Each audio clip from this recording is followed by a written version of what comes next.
Hello guys, welcome back to commerce zone. और आज हम लेकर आए हैं हमारा नया topic which is calculation of the amount of consumable item. अब गाइस, एनपीओ के अंदर हमें सबसे पहले ये जानने की ज़रूरत है कि हम ये सीख क्यों रहे हैं। देखिए, एनपीओ में मेजर हमें सीखना है कि इनकम एंड एक्सपेंडिचर यानी कि हमारा जो पीएनएल अकाउंट होता है एक एनजीओ का, तो उसके अंदर कौन कौन सी चीज़ें जाती हैं। तो एक आपने 11th क्लास से सुनते आए हैं कि डेप्रिसिएशन नाम की चीज़ होती है। तो वो डेप्रिसिएशन क्या होती है? जब हम किसी फिक्स्ड एसेट की डे टू डे यूसेज की वजह से वैल्यू जो गिर जाती है, मार्केट वैल्यू गिर जाती है हमारी, तो उसकी जब हम वैल्यू को कम करते हैं उसे डेप्रिसिएशन कहते हैं। वेयर एज जो हमारे पास कुछ करंट एसेट यानी कि कुछ स्टॉक्स पड़े हुए हैं, कुछ हमारे पास कोई भी ऐसी किसी भी चीज़ का, अगर हमारी स्पोर्ट्स की एनजीओ है तो हमारे क्या होगा कि स्पोर्ट्स मटेरियल का स्टॉक होगा। अगर हमारे पास कोई बुक्स की एनपीओ है तो फिर हमारे पास क्या होगा, बुक्स का स्टॉक होगा। तो कोई भी ऐसा करंट एसेट जो कि नॉर्मली हमारे पास स्टॉक की तरह पड़ा रहता है, उसकी भी वैल्यू कम होती है, उसकी भी वैल्यू गिरती है। तो उसकी गिरी हुई वैल्यू को हम क्या कहते हैं, उसकी डेप्रिसिएशन को इन शॉर्ट में हम क्या बोलते हैं, हम बोलते हैं अमाउंट ऑफ कंज्यूमेबल आइटम।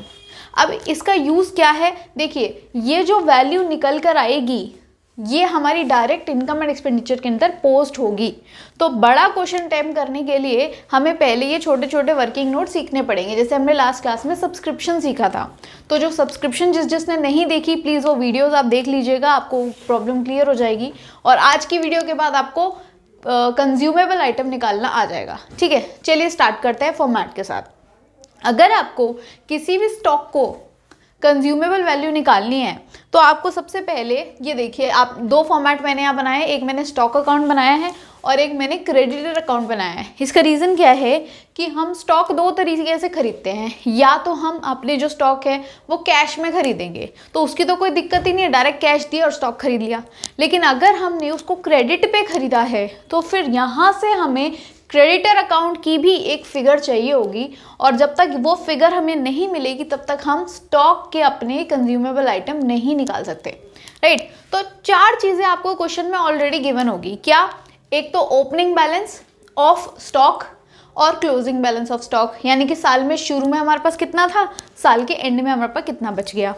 और दूसरी बात हमें गिवन होगी कि ओपनिंग बैलेंस ऑफ क्रेडिटर और क्लोजिंग बैलेंस ऑफ क्रेडिटर, मतलब साल के शुरू में हमारे पे कितनी उधारी थी और साल के एंड में हमारे पास कितनी उधारी है। तो सबसे पहले ये देखिए, स्टॉक हमेशा एक एसेट अकाउंट होता है, इसीलिए इसका ओपनिंग बैलेंस डेबिट साइड पे रहता है, ना कि क्रेडिट साइड पे। ये हमने 11th में पढ़ी हुई चीज़ है। तो हम सबसे पहले एंट्री करेंगे टू बैलेंस ब्रॉट डाउन, और जो भी अमाउंट है उसको हम अमाउंट के कॉलम में लिख देंगे। उसी तरह से इसका क्लोजिंग बैलेंस हम लिखेंगे बाय बैलेंस कैरेट डाउन, और उसका जो भी अमाउंट हमें गिवन है वो हम क्रेडिट साइड पे लिख देंगे। अब दूसरी चीज़, जो हमारे क्रेडिटर्स का ओपनिंग बैलेंस गिवन है उसे हम क्रेडिट साइड से शुरू करेंगे, यानी कि बाय बैलेंस ब्रॉट डाउन, और जो अमाउंट है उसे लिख देंगे। और सिमिलरली इसका क्लोजिंग बैलेंस लिखेंगे टू बैलेंस कैरेट डाउन। तो ये चार चीज़ें देखो आपको हमेशा क्वेश्चन के अंदर मिलेगी ही मिलेगी। अब आगे की बात करते हैं। सपोज करिए कि स्टॉक में हमने कुछ स्टॉक परचेज करा, तो कितना परचेज करा, कैश परचेज की मैं बात करती हूँ। जो भी आप परचेज करोगे तो उससे क्या होगा, आपका स्टॉक इंक्रीज करेगा, और जब भी आपका स्टॉक बढ़ेगा तो हम उसे क्या करते हैं, डेबिट करते हैं। और किसी भी रीज़न से जब आपका स्टॉक डिक्रीज करेगा, यानी अगर आप बेच दोगे तो उसको हम क्या करते हैं, क्रेडिट करते हैं। तो ये दो चीज़ें तो हमें 11th क्लास से पता है। जब हम मशीनरी अकाउंट बनाते थे डेप्रिसिएशन अकाउंट चैप्टर में, तो क्या करते थे, जितनी मशीन परचेज करते जा रहे हैं उसे हम डेबिट साइड में प्लेस करते जाते थे। तो देखिए, यहाँ पर हम दो परचेजेस लिख सकते हैं। एक मैं ब्रैकेट में लिखती हूँ, एक हो सकती है कैश परचेजेस कि हमने सीधा पैसा दिया और परचेज कर लिया, और दूसरी हो सकती है क्रेडिट परचेजेस कि भाई हमने क्रेडिट पे गुड्स को परचेज कर लिया। अब देखिए, अगर तो हमने कैश परचेज की है तो उसकी जर्नल एंट्री क्या रहती है, stock account debit to receipt and payment account, क्योंकि रिसीट और पेमेंट और कुछ नहीं, एक तरह का कैश अकाउंट है एनपीओ का। तो फिर हम क्या करेंगे कि स्टॉक खरीदा और कैश दे दिया, तो उसी तरह से stock account debit to receipt and payment account. और अगर हमने क्रेडिट पे खरीदी है, उधार पे खरीदी है, तो हम क्या करेंगे, stock account debit to creditors account, right, to creditors account. और सिमिलरली अगर हमने ये गुड्स सेल ऑफ कर दिए, बेच दिए, तो हम उसे राइट साइड पे यानी क्रेडिट साइड पे एंटर करेंगे, जिसे हम लिखेंगे बाय बैंक अकाउंट, ब्रैकेट में लिखेंगे सेल्स। अच्छा एक बात और, जब भी आपको सेल्स से रिलेटेड क्वेश्चन आएगा तो आपको दो वैल्यू दे सकते हैं, या तो वो मार्केट वैल्यू दे देंगे और या फिर वो बुक वैल्यू दे देंगे, और वो दोनों भी दे सकते हैं। अब इस केस में बच्चा परेशान हो जाएगा कि अगर मार्केट वैल्यू दे रखी है और बुक वैल्यू दे रखी है तो फिर हमारे अकाउंट में क्या पोस्ट होना है। तो हमेशा हमेशा याद रखना कि आपको सेल में हमेशा book value of the asset लिखनी है, राइट। जो भी अमाउंट है आप उसको लिख देंगे। उसके बाद आपके पास एक अमाउंट आ जाएगा जिसको हम बोलते हैं क्या, हमारी बैलेंसिंग फिगर, यानी कि by income and expenditure account, bracket में क्या, हमारी जो कंज्यूमेबल आइटम की वैल्यू है, जिसके लिए हम ये पूरा क्वेश्चन कर रहे हैं। और एट द एंड जैसे ही ये बैलेंसिंग फिगर आपकी निकल के आएगी, इसे हम क्या करेंगे, इससे हम पोस्ट कर देंगे इनकम एंड एक्सपेंडिचर के डेबिट साइड पे, क्योंकि क्रेडिट पे आई है बैलेंसिंग फिगर, तो जर्नल एंट्री में ये आपकी डेबिट साइड पे इनकम एक्सपेंडिचर में पोस्ट होगी। तो it is as simple as that, जैसा दिख रहा है। तो अब ये बताइए कि इस सब में क्रेडिटर अकाउंट का क्या काम है। ये तो ओपनिंग और क्लोजिंग लिखकर ही हम भूल गए।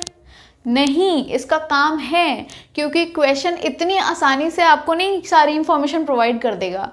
वो एक ऐसी चीज़ है जो प्रोवाइड नहीं करेगा, यानी कि ये जो आपको दिख रहा है ना, to creditors, usually credit purchases का अमाउंट हमें नहीं दे रखा होता, ये हमें निकालना पड़ता है। और ये कैसे निकलता है, उसके लिए हमें क्रेडिटर अकाउंट पे जंप करना पड़ेगा। देखिए आपको क्वेश्चन एक और चीज़ देगा, opening balance of creditor, closing balance of creditor, उसके अलावा कि क्रेडिटर को हमने पूरे साल में कितने कैश पेमेंट कर दी, यानी कि पेमेंट टू क्रेडिटर, तो वो भी आप एंट्री करोगे यहाँ पे। देखिए जब क्रेडिटर इंक्रीज करेंगे तो क्रेडिट पे डालेंगे, और क्रेडिटर कम होंगे तो डेबिट करेंगे। नॉर्मल रूल है ये एसेट लायबिलिटी का। तो जब हम पेमेंट कर रहे हैं क्रेडिटर को तो हम उसे डेबिट करेंगे, यानी कि to receipt and payment account, और ब्रैकेट में क्या लिखेंगे, क्या होता है ये, पेमेंट टू क्रेडिटर्स, राइट। तो ये अब हमने लिख दिया, ये चीज़ हमें दे रखी थी, हमने यहाँ लिख दी। अब क्या करना है, अभी भी क्रेडिट परचेजेस कहाँ से निकलेगी। देखिए आपको ये सारी इंफॉर्मेशन प्रोवाइड होगी क्वेश्चन में, लेकिन एक ये नहीं गिवन होगी। ये हम कहाँ से निकालेंगे, पहले हमें क्रेडिटर अकाउंट को क्लोज करना पड़ेगा। कैसे क्लोज करेंगे, देखिए आपको दो आइटम यहाँ पे दे रखे हैं, टोटलिंग करेंगे, उससे निकलेगी हमारी बैलेंसिंग फिगर, जो कि नॉर्मली क्रेडिट साइड पे ही निकलती है। और इस बैलेंसिंग फिगर का नाम होता है बाय स्टॉक अकाउंट, यानी कि ये वो अमाउंट होता है जितना हमने नया स्टॉक क्रेडिट पे खरीदा है। क्लियर। तो अब क्या होगा कि opening, closing, payment to creditor, तीन चीज़ें दे रखी हैं। क्या करेंगे, जब हम टोटल करेंगे तो हमारे पास एक बैलेंसिंग फिगर निकल कर आएगी, और ये वही बैलेंसिंग फिगर होती है जिसे हम नॉर्मली क्रेडिट परचेजेस बोलते हैं। यानी कि जब क्रेडिटर में और क्रेडिट परचेज करोगे तो वो बढ़ेगा, इसीलिए क्रेडिट साइड पे आई, राइट। अब ये फिगर हमें यहाँ से मिली, तो क्या करेंगे, हम इस फिगर को अल्टीमेटली यहाँ पर पोस्ट कर देंगे। तो इस अकाउंट को बना ही इसलिए रहे हैं ताकि ये फिगर वहाँ से यहाँ आ सके। क्लियर हो गई मेरी बात। अब जब हमने एक घर कंप्लीट कर दिया, अब हम दूसरा घर कंप्लीट करेंगे। ये सारी चीज़ें हमें ऑलरेडी क्वेश्चन में गिवन होगी, ये फिगर हम यहाँ से ले आएंगे। तो फिर अब हम करेंगे टोटलिंग। टोटलिंग करने के बाद balance brought down plus cash purchases plus credit purchases, आपका टोटल आ गया, माइनस सेल्स अगर दे रखी है, क्लोजिंग बैलेंस जो दे ही रखा होगा। तो जब हम टोटल में से बैलेंसिंग फिगर निकालेंगे तो हमारा निकल के आएगा कंज्यूमेबल आइटम, जिसके लिए हमने ये पूरी महाभारत रची है। क्लियर। तो इस तरह से हम क्या करेंगे, हमारी बैलेंसिंग फिगर निकाल देंगे, जो कि अल्टीमेटली कहाँ पोस्ट होगी, जो कि अल्टीमेटली हमारे इनकम एंड एक्सपेंडिचर अकाउंट के डेबिट साइड में यानी कि एक्सपेंसेस के साइड में पोस्ट हो जाएगी। किस नाम से? टू स्टॉक अकाउंट के नाम से। क्लियर? ये आपकी राइट साइड से लेफ्ट साइड में पोस्ट हो जाएगी। राइट और लेफ्ट इसलिए बोल रही हूँ क्योंकि कई बच्चों ने लास्ट ईयर कोविड के वजह से 11th पढ़ी नहीं है, तो उन लोगों को डेबिट क्रेडिट इतना क्लियर नहीं है, तो उनके लिए भी हम लोग ये वीडियो बना रहे हैं ताकि बच्चों को जिनको पुराना साल नहीं आता नए साल में डेबिट क्रेडिट से कंफ्यूज ना हो, लेफ्ट राइट से भी उनका काम चल जाए। राइट, चलिए अब इस फॉर्मेट पे बेस्ड हम एक क्वेश्चन उठाते हैं which you can already see on your screen. Calculate the amount of sports material to be transferred to income and expenditure account of the Raman Bhalla Sports Club for the year ended 31st March 2019. देखिए इसमें क्या क्या given है। सबसे पहले आपको दिख रहा होगा sports material sold during the year, जिसकी बुक वैल्यू है 50,000 और इसकी मार्केट प्राइस आगे दे रखी है 56,000। तो जैसा मैंने आपको बताया कि स्टॉक अकाउंट के अंदर आपको सेल्स की सिर्फ और सिर्फ बुक वैल्यू लिखनी है, राइट? मिल गई, तो उसकी वैल्यू हम यहाँ पे पोस्ट कर देते हैं विच इज 50,000। आगे बढ़ जाते हैं।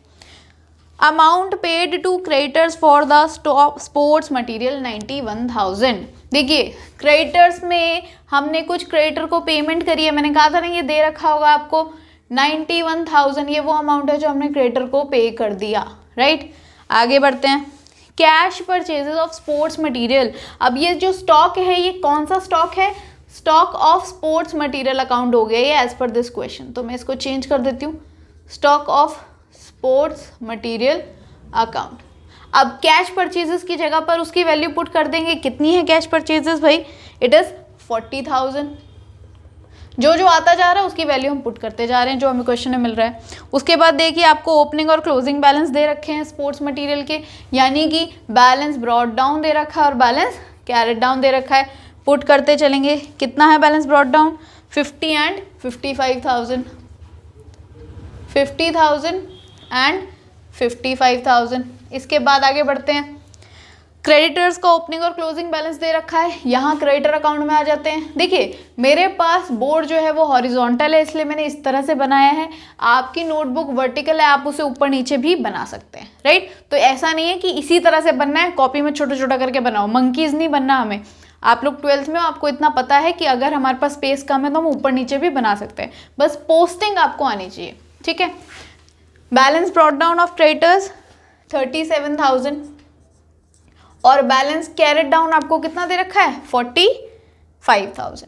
बस इतनी सी ही चीज़ें हमें गिवन थी क्वेश्चन में और इतनी सी चीज़ें हमने लिख दी। अब हम क्या करेंगे? अब हम क्लोजिंग करनी शुरू करेंगे। देखिए जैसा मैंने कहा था ये फिगर नहीं दे रखी होगी, बैलेंसिंग फिगर है ये, तो करेंगे हम टोटलिंग 91,000 प्लस 45,000, आपका टोटल बैठ गया 5 and 1 6,000, 9 and 4 13,000, तो यानी कि 1,36,000 आपका दोनों साइड का टोटल आ गया। इसमें से जब आप 37,000 माइनस करोगे तो बैलेंसिंग फिगर अपने आप कितनी आ जाएगी? 99,000।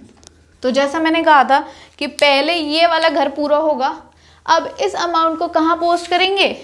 आपके stock of sports material account में, यानी कि टू क्रेडिटर्स, नाम से दिख रहा है क्रेडिटर अकाउंट में क्रेडिटर वाली फिगर भेजनी है। 99,000 जब मैंने यहाँ भेज दिया तो अब मेरा क्या हुआ कि लेफ्ट साइड यानी debit side of the stock account clear हो गई। अब करेंगे टोटलिंग 99,000 प्लस 40 प्लस 50 कितना हो गया?